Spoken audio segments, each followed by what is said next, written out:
দিগ্বিজয়ের রূপকথা class 12 semester 3-তে এটি বাংলা তোমাদের কবিতা রয়েছে এবং এমসিকিউ সিরিজের আজকে সেকেন্ড পার্টে আমরা রয়েছি।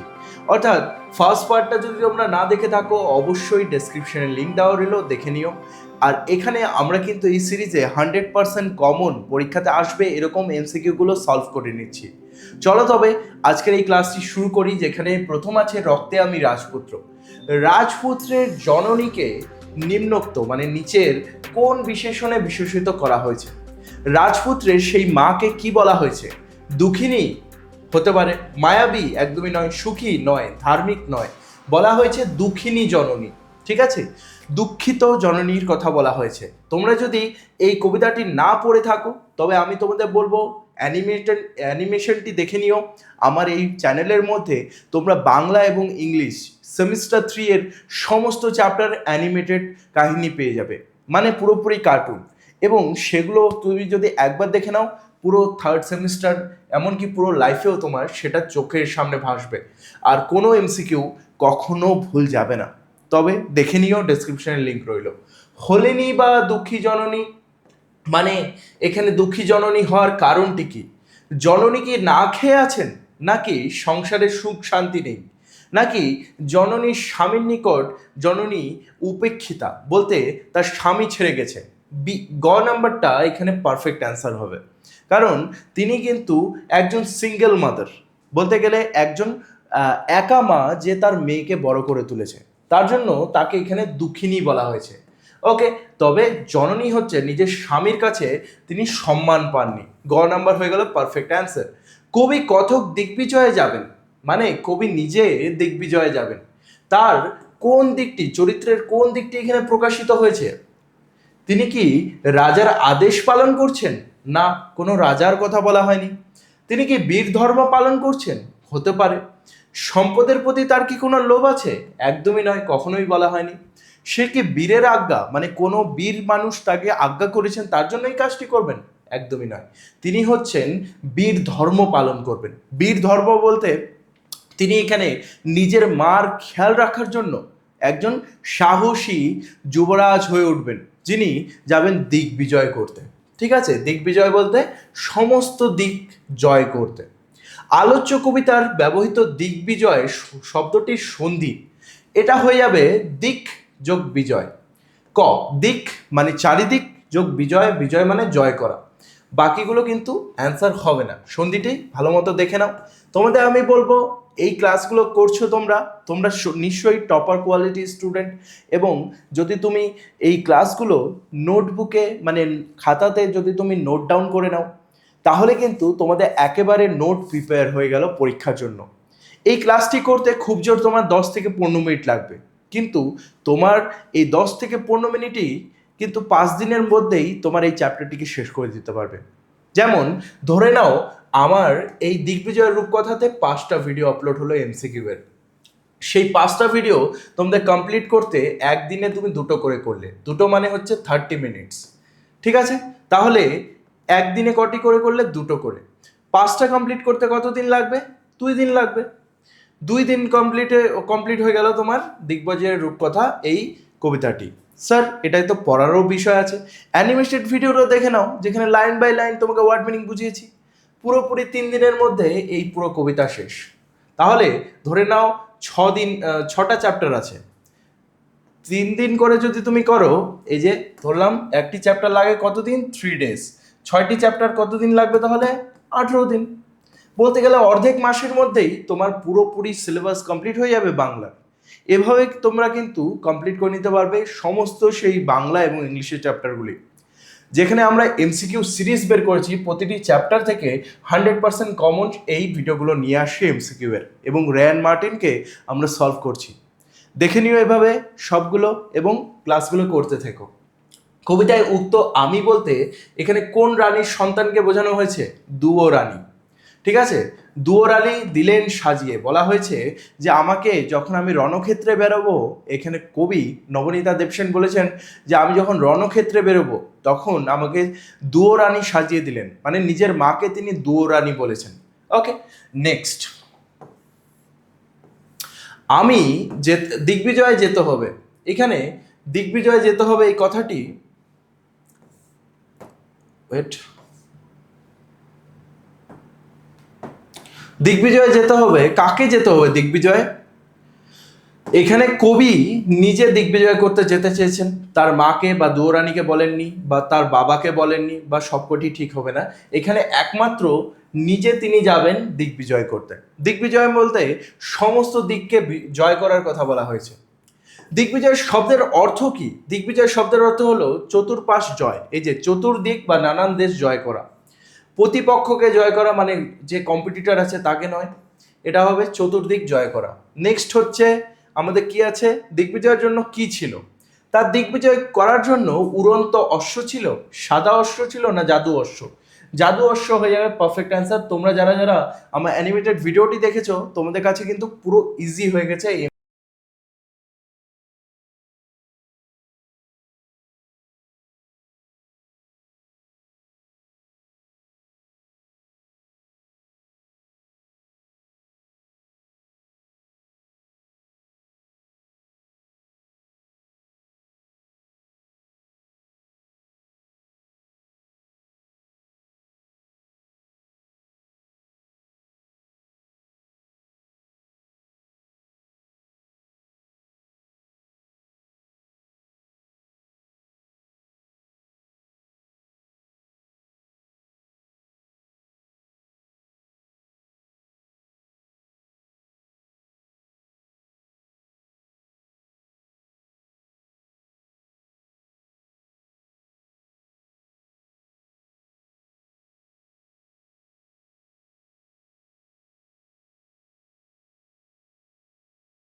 এমসিকিউ ক্লাসগুলি, তাই কিনা অবশ্যই আমাকে কমেন্টে জানাবে।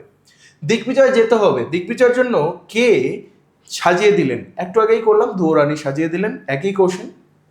নেক্সট আসছি আমরা যে কবচ কুণ্ডলও নেই। কবিতায় কবচ কুণ্ডল বলতে কোন অর্থে ব্যবহৃত হয়েছে কবচ কুণ্ডল? কবচ কুণ্ডল বলতে এখানে শরীরের কবচ এবং কানের কুণ্ডলকে বোঝানো হয়েছে, সব শরীরের কবচকে। তাহলে মন্ত্রপুত কোনো মাদুলি বা তাবিজ নয়। দেবদত্ত রক্ষা কবচ এবং অলংকার বিশেষ অর্থ এরকম বলা হয়নি। দেবদত্ত মনে হচ্ছে কোনো দেবতা এসে তাকে কবচটা দিয়েছে, এরকম কিছু নয়। এখানে বলা হয়েছে অভেদ্য বর্ম এবং বলয়াকার কর্ণবেষ্টনী। ঠিক আছে, এখানে সেই কবচের কথা বলা হয়েছে এবং কানের সেই বেষ্টনীর কথা বলা হয়েছে। তো গ নাম্বারটা হয়ে গেল পারফেক্ট অ্যান্সার।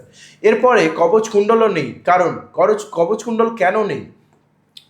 কেন নেই? কারণ জননী দুয়োরানীর কবচ কুণ্ডল দেওয়ার মতো সামর্থ্য নেই। হতে পারে কারণ তিনি একজন সিঙ্গেল মা, তার কাছে অতটা সামর্থ্য নেই। তার জন্যই তো তিনি এই যে কবি যে আছে তিনি দিগ্বিজয় করতে পেরেছেন। নাকি এখানে কবিকে কোনো পাত্তাই দেয় না তার মা, মানে উপেক্ষিত? নাকি কথককে জননী পাত্তাই দেন না? এটা তো হবে না। তারপরে কথকের কবচকুণ্ডল ধারণের যোগ্যতা নেই, মানে কথক নাকি কখনো কবচকুণ্ডল পরার তার যোগ্যতাই নেই। নাকি তিনি কবচকুণ্ডল ধারণে অসম্মত, আসলে তার মায়ের এটা দেওয়ার আপাতত সামর্থ্য নেই। তুনির শব্দটির অর্থ কি? তুনির মানে হচ্ছে তীর, ঠিক আছে? তুনির মানে কি? তুনির মানে হচ্ছে তীর। তবে মনে রাখবে এই যে বান বা স্বর রাখার আধার, বান বলতে তীর, তীর যেখানে রাখা হয়, ওই যে পেছনে তীর রাখা হয়, ঠিক আছে, সেই জায়গাকে বলা হয় তুনির। কোনো তলোয়ার নয়, কোনো অসি নয়, কোনো শিরনাস্ত্র নয়। নেক্সট, শিরনাস্ত্র শব্দটির সন্ধি বিচ্ছেদ করো। শির যোগ ত্রাণ, সরি, শিরস্ত্রাণ, শিরস্থান, এটার বলো। শিরস্ত্রাণ বলতে গেলে শির, এই যে দেখছো এটা প্লাস ত্রাণ, এটা হয়ে যাবে পারফেক্ট অ্যান্সার। ঠিক আছে, খ আর ঘ দুটোই পারফেক্ট অ্যান্সার। এরপরে আসছি আমরা 34 নম্বরে। শিরস্থান শব্দটির অর্থ কি? শির মানে মাথা, ত্রাণ বলতে গেলে মাথাকে যেটা বাঁচায়, ঠিক আছে? তো মস্তক আবরণ, এটা হয়ে যাবে পারফেক্ট অ্যান্সার, কোনো টিকলি বা কোনো তেল নয়। নেক্সট, কিছুই ছিল না, কি ছিল না? কবচ, কুণ্ডল, তুনি, শিরস্থান কিছুই ছিল না, এটা হয়ে যাবে পারফেক্ট অ্যান্সার। শুধু কবচ কুণ্ডল বা ধনুক তুনির বা জাদু অশ্ব এগুলো নয়, তার কাছে এই পুরো সব লিস্টটাই ছিল না। কবচও ছিল না, কানের দুলও ছিল না, ধনুকও ছিল না, তীর রাখার জায়গাও ছিল না, মাথার হেলমেটও ছিল না। কিছুই ছিল না, শুধু কি ছিল? কিছুই ছিল না, শুধু কি ছিল? তোমরা কবিতাতে নিশ্চয়ই পড়েছো যে তার কাছে তার মার দুটো আশীর্বাদ আছে, সেই আশীর্বাদ দুটি সরঞ্জাম তার কাছে আছে। ঠিক আছে, এটা হয়ে গেল, এটা পারফেক্ট অ্যান্সার। কবিতায় উল্লিখিত অস্ত্রগুলির নাম কি? তিনি নাম রেখেছেন সেই অস্ত্রগুলির বিশ্বাস এবং ভালোবাসা। বিশ্বাস হচ্ছে সেই জাদু ঘোড়ার নাম, এবং ভালোবাসা হচ্ছে সেই হৃদয়ের খাপে ভরা সেই তলোয়ারের নাম, তাই না? তবে এটা হয়ে গেল পারফেক্ট অ্যান্সার। তোমাদের যদি মনে হচ্ছে অ্যান্সারগুলো কঠিন লাগছে, অ্যানিমেটেড ভিডিওটা একবার দেখে নিও, তাহলেই পুরোপুরি কনফিউশনটা ক্লিয়ার হয়ে যাবে। শেষের দিকে আমরা চলে এসেছি এমসিকিউ সিরিজের, যেখানে সেকেন্ড পার্টটা আজকে আমরা করছি। শুধু আশীর্বাদী দুটি সরঞ্জাম, আশীর্বাদ দুটি হলো কি কি? সেটা অশ্ব, অশ্ব বলতে গেলে ঘোড়া এবং তলোয়ার হতে পারে। উট এবং জাদু অশ্ব, উটের কথা বলা হয়নি, সেই জাদু অশ্বটাই নিজে নিজে উট হয়ে যায়, তো দুটো একই জিনিস। জাদু অশ্ব এবং মন্ত্রপুত অসি, এটা হয়ে যাবে পারফেক্ট অ্যান্সার, কারণ এখানে জাদু লেখাটি নেই আর মন্ত্রপুত লেখা নেই, তো এটা হবে না। ঠিক আছে, মন্ত্রপুত মানে কি? মন্ত্রপুত মানে সেই তলোয়ার মধ্যে মন্ত্র করা আছে, তলোয়ারটির মধ্যে কি আছে? মন্ত্র করা আছে। আর জাদু অশ্ব বলতে কি? এখানে সেই ঘোড়ার কথা বলা হয়েছে যেটা জলের মধ্যে সপ্ত ডিঙ্গা হয়ে যায় এবং সেই আকাশে পক্ষীরাজ হয়ে যায়, তাই না? 39 যে আছে, শুধু আশীর্বাদী দুটি সরঞ্জাম। এখানে সরঞ্জাম বলতে আশীর্বাদী দুটি সরঞ্জাম, কারণ কি? কারণ হচ্ছে তার মধ্যে রাজার শুভকামনা আছে, কোনো রাজার কথা বলা হয়নি, কোনো রাজপুরোহিতের কথা বলা হয়নি, কোনো দেবতার কথা এখানে বলা হয়নি। ঠিক আছে, এখানে বলা হয়েছে সরঞ্জাম দুটি স্বয়ং দুঃখিনী জননী কর্তৃক প্রদান ছিল, মানে তার মা এই দুটি সরঞ্জাম তাকে দিয়েছিল, দুটি আশীর্বাদ দিয়েছিল, তার জন্য এটা তার কাছে খুবই স্পেশাল, খুবই আশীর্বাদী। ওকে, তো তোমরা যারা যারা বেঙ্গলি এই ক্লাসগুলি করছো, তোমাদের বলে রাখি আমাদের বাংলাতে এবার রয়েছে গল্প আদরিণী, যেটা অ্যানিমেটেড ভিডিও আমি দিয়ে রেখেছি। তোমাদের কবিতার মধ্যে রয়েছে তার সঙ্গে বলে একটি কবিতা পাবলো নেরুদার, যেটা দিয়ে রেখেছি আমি, অ্যানিমেশন ভিডিও দেখে নিও। এর সঙ্গে আছে তোমার ধর্ম কবিতা, এবং এই যে আমরা সলভ করছি দিগ্বিজয়ের রূপকথা, এগুলোর অ্যানিমেটেড ভিডিও আমি দিয়ে রেখেছি, যেটার একটা টোটাল বেঙ্গলি প্লেলিস্ট বানিয়ে দিয়েছি, যেখানে ডেসক্রিপশানে লিঙ্ক দেওয়া আছে। সেই বাংলা প্লেলিস্টে তুমি এন্টার করবে, সেখানে সমস্ত অ্যানিমেশন ভিডিওগুলো তোমরা পেয়ে যাবে এবং এই ক্লাসেসগুলো পেয়ে যাবে। তবে অবশ্যই সেই প্লেলিস্টটি দেখে নিও। এবং আজকের জন্য শেষ ক্লাসে আমরা চলে এসেছি।